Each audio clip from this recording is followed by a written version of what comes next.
Lorsqu'il quitte sa quincaillerie, Pascal ne saute pas dans sa voiture, mais dans son sapinou, stationné juste en face. Un bateau catalan traditionnel de 6 mètres de long. Tiens. Tel un gondolier à Venise, il traverse la ville par ses canaux, creusés à l'époque de Louis XIV, au XVIIe siècle. Un petit plaisir de la vie sétoise qu'il aime partager avec Léane, sa nièce. Là, je tourne, là, regarde. Oui. Là, je... Ralentis juste, hein. Mets-toi derrière lui, hein. Impeccable. Après 15 ans à l'étranger comme conducteur de travaux dans le BTP, Pascal est revenu s'installer il y a 7 ans dans sa ville de cœur. Là, c'est bon comme ça? Ouais, c'est parfait. Hein. À 7, on dit tranquille. On a une vie simple, je pense, mais dans un milieu extraordinaire. À 52 ans, Pascal a beau mener une vie tranquille, c'est un entrepreneur né. Il fourmille de projets pour tirer parti de la nouvelle manne touristique. Ce jour-là, cap sur l'étang de Thau, une petite mer intérieure qui borde la ville. Tu marcheras. Il va se lancer dans la fabrication de meubles à sa façon. Il immerge ses planches au milieu des parcs à huîtres pour fabriquer artificiellement du bois flotté. Dans quelques mois, elles seront patinées par l'eau salée. Pascal veut en faire des tables qu'il revendra 400 € pièce aux touristes, 10 fois plus cher que ce que lui ont coûté ses planches.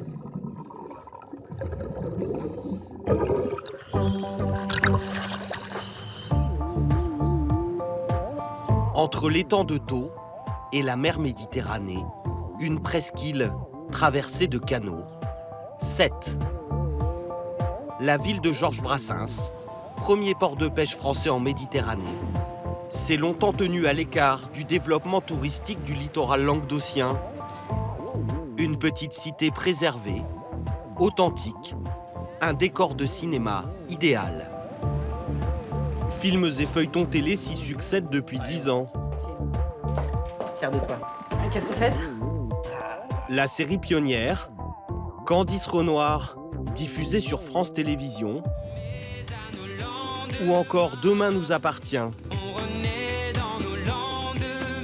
qui déroule toutes ces intrigues, des enquêtes policières sur fond de jalousie et de rivalité familiale.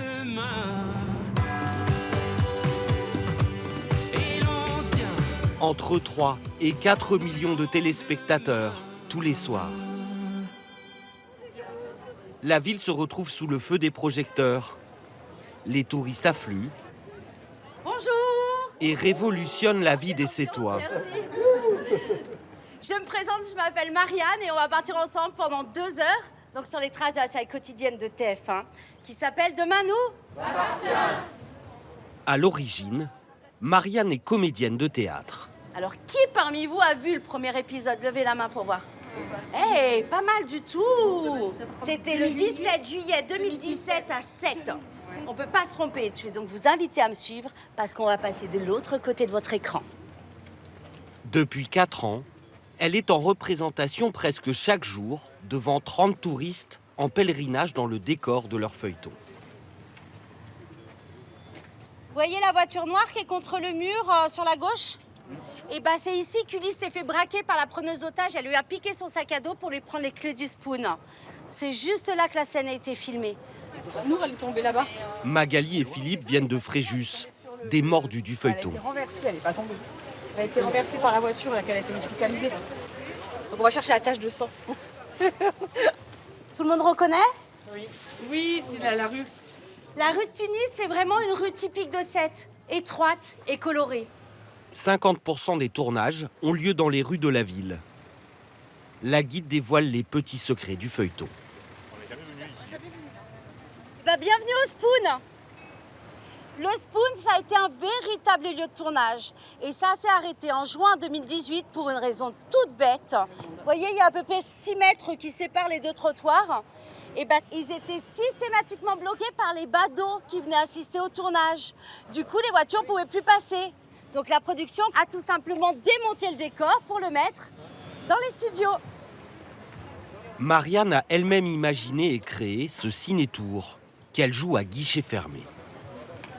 Quand j'ai repris mes études pour être guide accompagnatrice touristique, comme on devait avoir un projet pour mener à bien notre formation, j'ai décidé de créer une visite et ça marche. C'est 4 millions de téléspectateurs, donc quelque part c'est un peu 4 millions de clients potentiels. 4 millions, c'est pas mal. La visite est facturée 20 € par personne. Marianne en a négocié l'exclusivité auprès de la production du feuilleton. En échange, cette auto-entrepreneuse lui reverse 12% de sa recette. La porte rouge qui est là, c'est ici qu'est censé vivre Alma. Et c'est à l'intérieur de cette allée que Benjamin a un peu pécho. Merci infiniment de venir jusqu'à 7. Et bravo à tous. Merci à vous. Certaines groupies traversent même le pays pour apercevoir les acteurs, comme Nicole. Regarde, c'est écrit là, c'est parfait. Avec Jacques, son mari, elle a parcouru 800 km depuis Saumur. Ce jour-là, Nicole a un tuyau. Ariane Séguillon, l'une des actrices principales, dédicace son livre dans un hôtel. Merci à vous. Ça pique. Par chance, d'autres comédiens sont aussi sur place. À fond, Nicole. Bon, Nicole. Comme Adair, un TikToker star, recruté pour jouer le rôle de Nathan. Refais bien le petit cœur, refais bien le petit cœur. Tout va bien. Voilà. Ah, elle est bien là. Non mais là, il est parfait. Ou Elisa Ezzedine, alias Camille. Merci beaucoup. Bonne continuation. Bonne soirée. Merci Voici. J'ai 57 ans, c'est la première fois que je vois des acteurs d'aussi près, donc c'est merveilleux. C'est un rêve de petite fille. Et votre mari, il vit son rêve de petite fille? Ah, bah ouais. Je me suis mis à la page aussi. Hein. Votre petite passion, elle vous a fait dépenser combien là sur ce coup-là? Oh, quand on aime, on compte pas quand même. Ouais, et si on compte, ça donne quoi?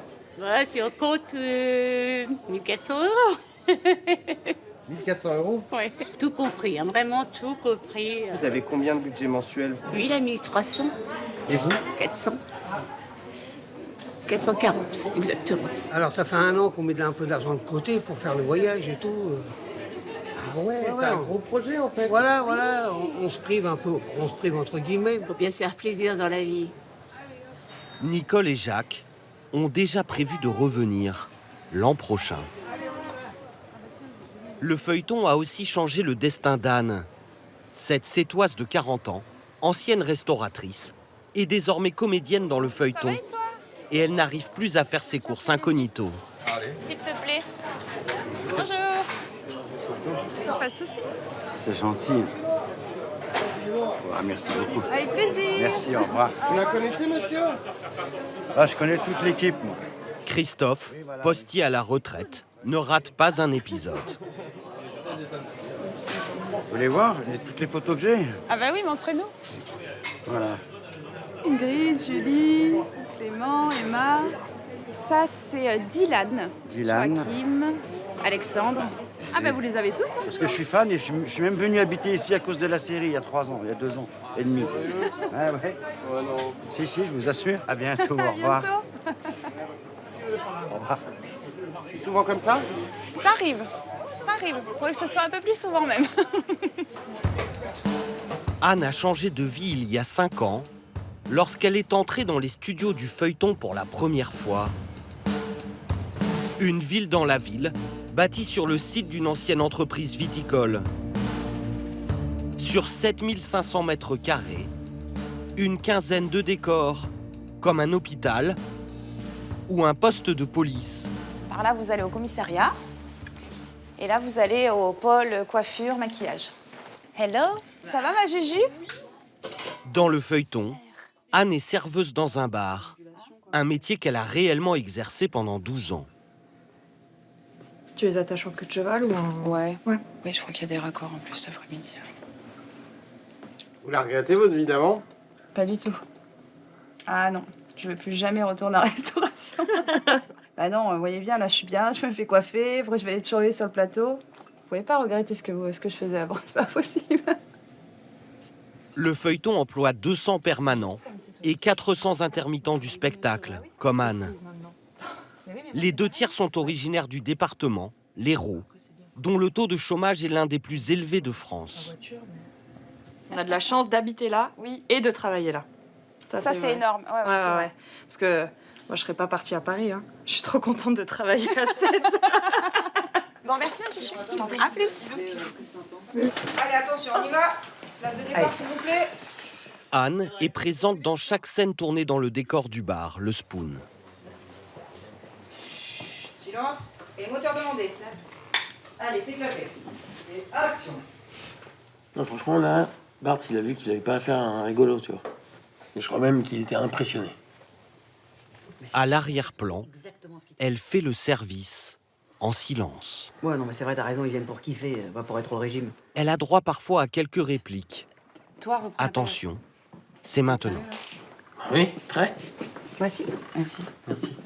Un mot, et son cachet prend 50%, 120 € brut par jour. Anne est alors silhouette parlante. Comme son rôle est récurrent, elle gagne en moyenne 1800 € net par mois. Mais tu vois, je voudrais aussi m'en servir pour expérimenter. En polo bleu, Puis après, qui sait? Frédéric, qui traverse le champ en toute décontraction. Le prof de Zumba d'Anne fait partie des 7000 figurants occasionnels du feuilleton. Alors, je serai médecin. Il incarne de nombreux personnages, toujours muets, 12 heures par jour. Il faut être schizo ici. C'est coupé, merci.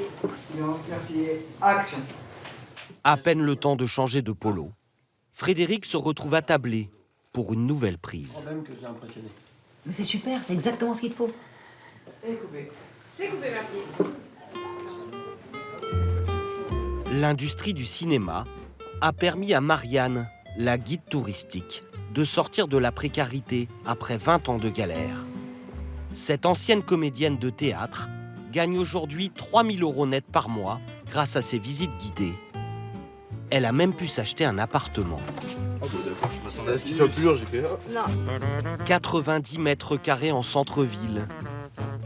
Ses 2 fils, Siméon 16 ans et Anthony 25 ans, s'occupent des travaux. Ici, vous avez la salle principale, donc il y a toute une partie là-bas, celle qui est vers la fenêtre, qui va devenir un pas de porte, donc pour la société, pour pouvoir vendre des billets en direct. On a un petit espace et une dépendance au fond. Et après, on a encore un étage qui fait à peu près la même superficie qui est en bas. Quand on était 3, on vivait dans un 30 mètres carrés. Et là, juste le salon, on a l'impression qu'il était plus grand que l'appart. Donc forcément, il y a eu d'évolution et elle l'a fait toute seule. Vous avez connu les vaches maigres, on peut dire ça. Ouais, moi j'ai connu les vaches maigres et du coup, je les ai un peu embarquées avec moi dans la... On a galéré, on a eu faim. Il y a eu des jours quand même où ouais, on a eu faim. 900 € à 3, quand on doit payer un loyer et toutes les factures et qu'on est seul, ouais, du coup, c'était compliqué. Les fins de mois, elles démarraient aux alentours du 7 du mois. Ouais, elles duraient 3 semaines. Marianne a pu accéder à la propriété à 44 ans. Une chance. Car avec la renommée de la ville, l'immobilier a grimpé en flèche. Ces 2 dernières années, les prix ont augmenté de 25%. Jusqu'à 5000 € le mètre carré au bord des canaux. Pascal, le plongeur de l'étang de Thau, a senti qu'il y avait un filon à creuser. Avec, oui, le poufre Le poufre de cette... et les 2 dauphins. Depuis 1 an, il est aussi marchand de biens. Il achète et rénove des appartements. Son ami Frédéric, un agent immobilier, les vend à des acheteurs en quête de résidence secondaire. Comme Gérard, un retraité parisien. Tout le temps que tu as envie de faire un peu de Airbnb. C'est sa première visite. Donc là, on est là, c'est ça. Voilà. On est là. Ah bah voilà. Ça va être le balcon qui est là. C'est au deuxième. Donc là, on arrive, il y a des travaux. Bonjour. Pascal a acheté cet appartement il y a 1 mois. Un 2 pièces de 46 mètres carrés. Donc tu vas avoir la mezzanine qui va être là. La mezzanine donnera une accessibilité au Velux. 2 personnes peuvent dormir. Voilà. Il y aura un petit spot avec une prise pour charger son téléphone au cas où. D'accord. Il utilise son réseau d'amis pour dénicher les pires taudis de la ville, qu'il rénove et revend. Il a négocié celui-ci à moins de 100 000 € et le vendra plus du double après travaux. Je l'ai trouvé dans cet état-là, exactement. C'est-à-dire complètement vétuste. Il y avait des bébêtes et c'était un capharnaüm inouï. C'est des choses qu'on capte avant que ça sorte. C'était typiquement une succession difficile. Pendant des années, les frères et sœurs, cousins, t'as personne qui voulait vendre. Et à un moment donné, c'est sorti, donc il faut agir très vite. Pascal espère faire 35 000 € net de bénéfices. Voilà. Voilà. La cerise sur le gâteau, là voilà. C'est agréable, voilà. Le port, la mer, les canaux, là c'est difficile de faire mieux quand même. Et moins cher, on est à 217 000. Ici, On avait un budget de 250 et là on est sur 217. 217, tout équipé. Tout équipé, tout. terminé, parquet, tout. Je me sens bien là. Alors, qu'est-ce qu'on fait? On va faire une proposition. On va faire une proposition. Ah bah écoute, Ici, c'est 4 700 € le mètre carré. 217 000 pour un pied-à-terre pour des gens qui habitent Paris ou Lyon, c'est facile quoi. Donc effectivement, Le prix va baisser là. Là, le prix va. Là, il perd 20 000. Hein. 20 000? Ah là, le bruit là. Ah non, c'est épouvantable. Au plaisir. Hein. Gérard n'arrivera pas à négocier. À bientôt. Au revoir. 2 semaines plus tard, il signera le compromis de vente. Au revoir, monsieur. Il y a un risque qu'il n'y ait plus de C2 à 7 ou pas? Ah ben. Je pense pas encore. Mais c'est vrai que nous, c'est toi, on a du mal à se loger, effectivement. Aujourd'hui, s'il fallait que je déménage, je serais bien embêté pour trouver un bien. À ma mesure. Alors que je suis marchand de biens. C'est le paradoxe. Pascal a prévu de rénover 3 appartements cette année.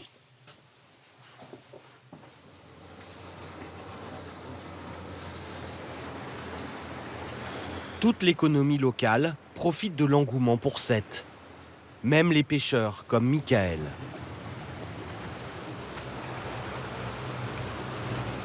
C'est pas mal votre métier quand vous voyez ce ciel-là, non? Ah ouais, c'est pour ça qu'on se lève tous les matins de bonne heure, avant le lever du soleil. C'est sympa, c'est un tableau, quoi. Et c'est jamais le même. Au large, niche le trésor des fonds marins. Bah on y est, on va attaquer, on va commencer. Un animal qui est aussi l'emblème de la ville. Et là, c'est roulement de tambour. Ah, il y en a un. Ça, c'est le poulpe qui fait dans les 2 kilos à peu près. 2 kilos? Ouais. Ça, c'est le poulpe de roc.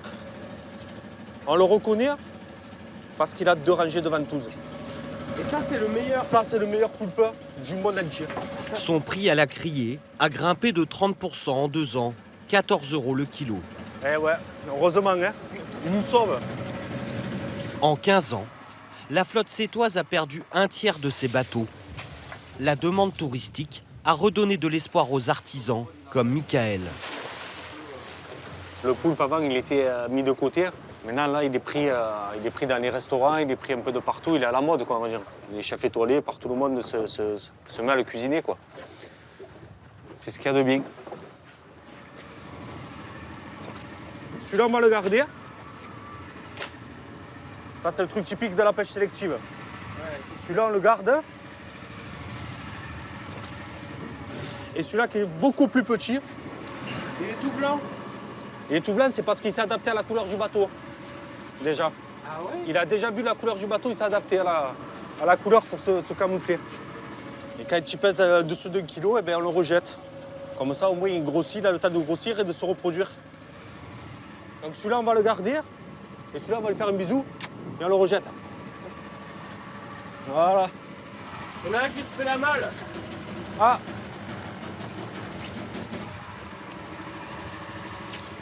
Ah, on va le remettre avec ses copains, lui aussi. Un plus petit. Donc une pâte. On regarde qu'il y ait toutes les pâtes pour les restaurants. Là, on cherche la perfection, quoi. La perfection, c'est ça, 8 pâtes entières jusqu'au bout. Voilà, ça, c'est la perfection. Ses plus belles prises finissent entre les mains du meilleur chef de Sète. T'amènes les poulpes. Hop. Bon. Je te les pose? Vas-y, ouais. Denis Martin, 1 étoile au Michelin. le seul restaurant étoilé de Sète lance sa nouvelle recette d'inspiration espagnole. Le poulpe Arroz Blanco, snacké, aux senteurs d'amande, de coriandre, d'ail et de citron confit. Le poulpe, c'est facile, si je l'enlève, je suis foutu. À ma carte, il est tout le temps. Tout le temps, tout le temps, tout le temps. Donc ça fait 4 ans qu'on est ouvert, je change à peu près 4 à 5 fois par an. Donc voilà, le calcul est vite fait, on est à 16, 20, je pense une bonne vingtaine de recettes. Voilà, quand même un petit nuage. Service s'il vous plaît. Allez, on y va à la 8, s'il te plaît, 2 poulpes. En salle, un couple de Hollandais. Steve a invité Nanette pour fêter ses 63 ans. Madame, monsieur, le poulpe rock façon Arroz Blanco. Bonne dégustation à vous. Merci beaucoup. Merci, merci. Deux amoureux de Sète qui cherchent même à s'y installer pour y passer leur retraite.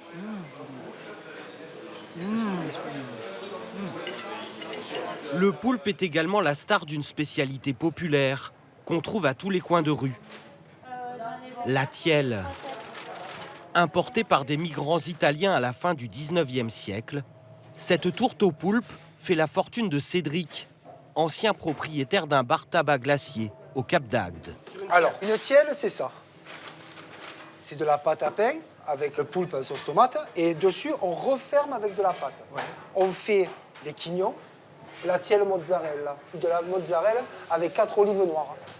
La spécialité de la maison porte le nom de sa grand-mère. La pâte est plus épaisse sur une Giulietta. Pourquoi? Parce que tu as encore plus de matière. Tu as de la sauce tomate qui est beaucoup plus épaisse. Le poids des aubergines, tu vois, la lourdeur, il y a quand même du matos. Mais dans ces tourtes, vendues 14 € en moyenne, Cédric ne met pas de poulpe de roche locale.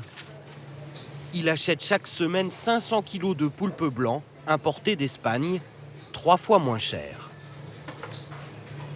Alors le poulpe, là, on l'a fait cuire. Là, je viens d'enlever le bec. On le coupe. Et ensuite, voilà. Donc là, tout ça, on va le mettre au frais. Et par la suite, il va macérer avec la sauce tomate. C'est un peu de double concentré, un peu de sauce tomate. Et après, ingrédient secret que je ne peux pas dévoiler. Ah, la recette de la sauce. Ça, il veut pas dire? Ah non, ça c'est secret. Et il n'y a que lui qui l'a fait du coup.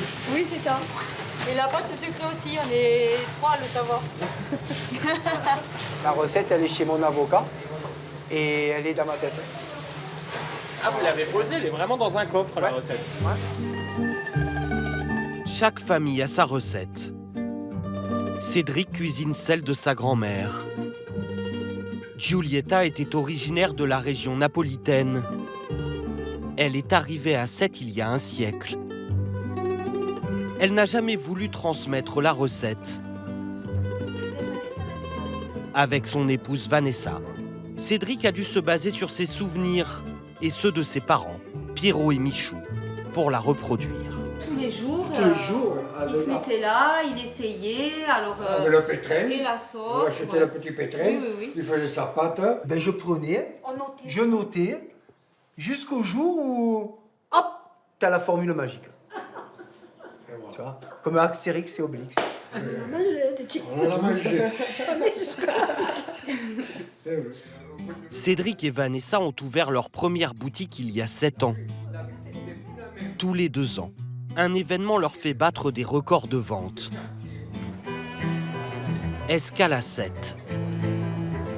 300 000 visiteurs en une semaine pour admirer les plus grands voiliers du monde. 120 mastodontes des mers, venus de toute l'Europe.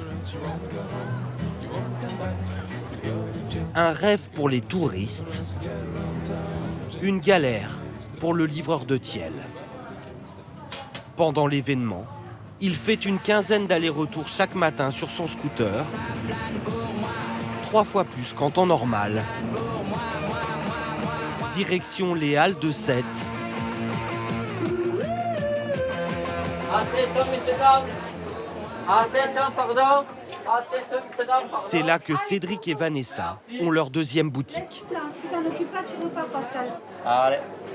Un stand sans cuisine. À chaque livraison, c'est la ruée vers la tourte aux poulpes. Je vais prendre une petite, Julietta. Bonjour. Bonjour. Je vais prendre une grande tielle et 2 Giulietta, s'il vous plaît. Pendant une semaine, vos ventes, elles sont multipliées par combien? Par 2, ouais, facile.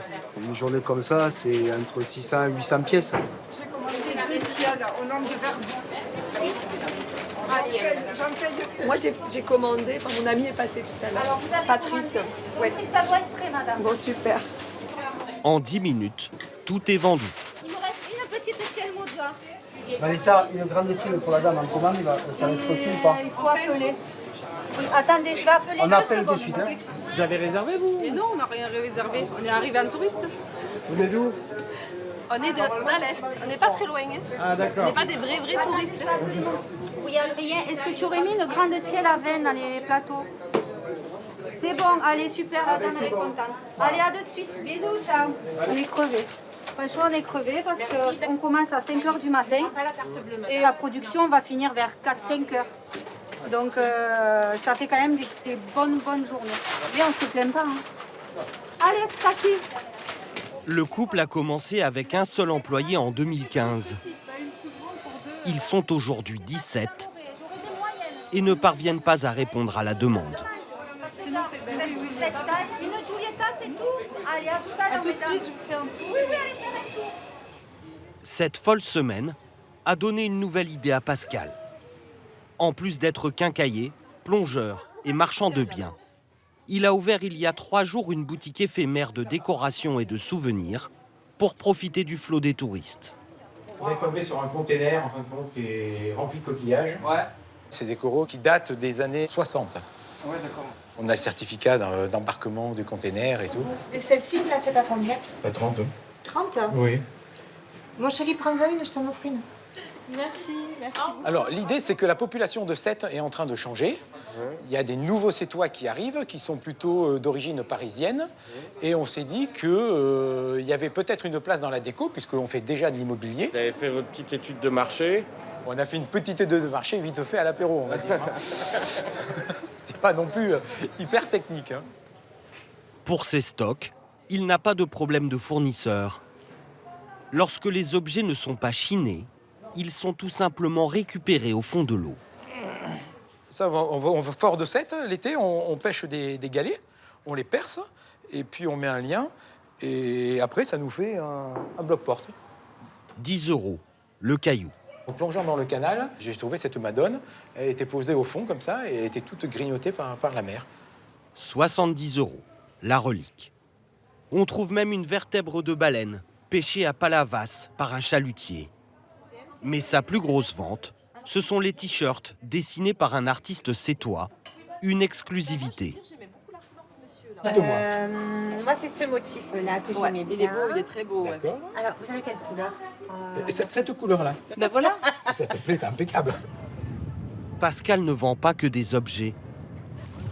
C'est un peu sa ville qu'il partage aussi.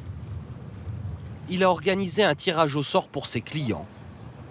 En achetant un t-shirt ou un caillou, les gagnants ont remporté une virée en Sapinou. Bateau de Brassens, j'ai oublié de dire, le GIS. Le deuxième bateau de Brassens. Attention à la tête, tout le pont.